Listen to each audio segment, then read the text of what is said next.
In May, I was up to see Ed in this very pretty town of Cupar, north of Edinburgh. He got his Recoheat fitted in March 22, so with the length of his burning season has plenty of experience running it.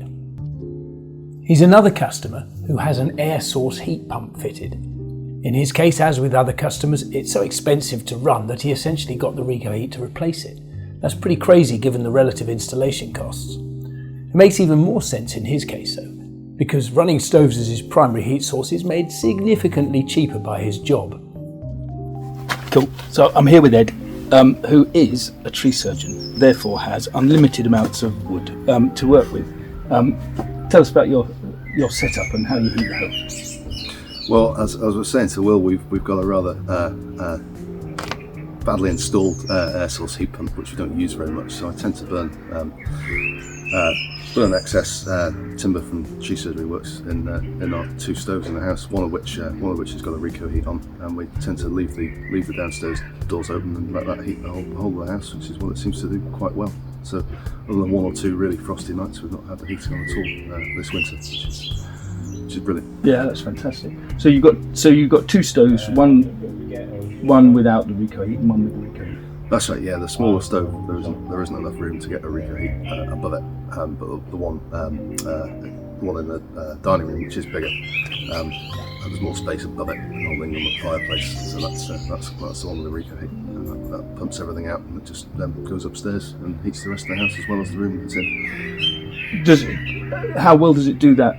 Shift the heat if it's not got the Recoheat on? It will still do it, but I find that it doesn't do it anywhere near so quickly. You'll have to have it on for probably burning for a good hour before it has an effect. I mean, right.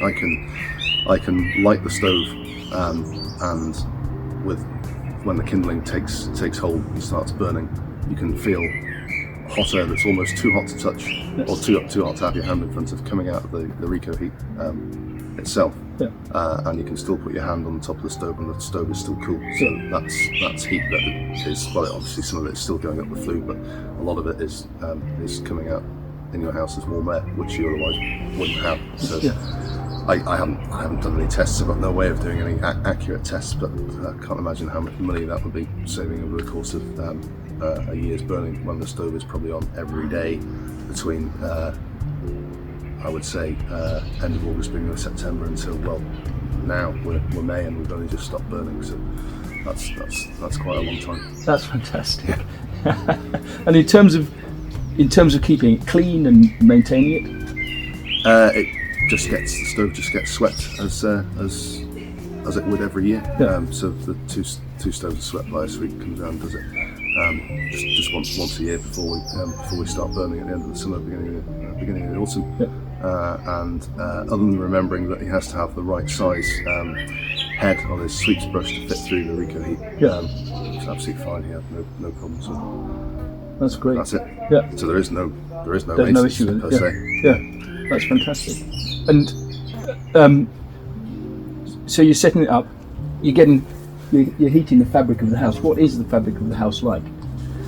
Well, it's a 1900 stone built house, so thick stone walls, slow to heat up, slow to cool down. But this, it would be. There's no way you could do with do without any kind of heating system in the winter. So it needs. We can keep it. The rooms that we're in are the toasty. Probably too hot for me sometimes. If we keep the door shut, it'll be easily 23, 24 degrees in there, which is too hot for me. No. I prefer around 18, 19, which is what it will be up in the bedroom max. I prefer to have it about 17 up there, but that's what it'll sit at in the winter. Right. Okay, it's cold in the morning when you come down once the fire's gone out, but it doesn't take long to get it back up to temperature again. Do you leave the Recoheat running after you go to bed?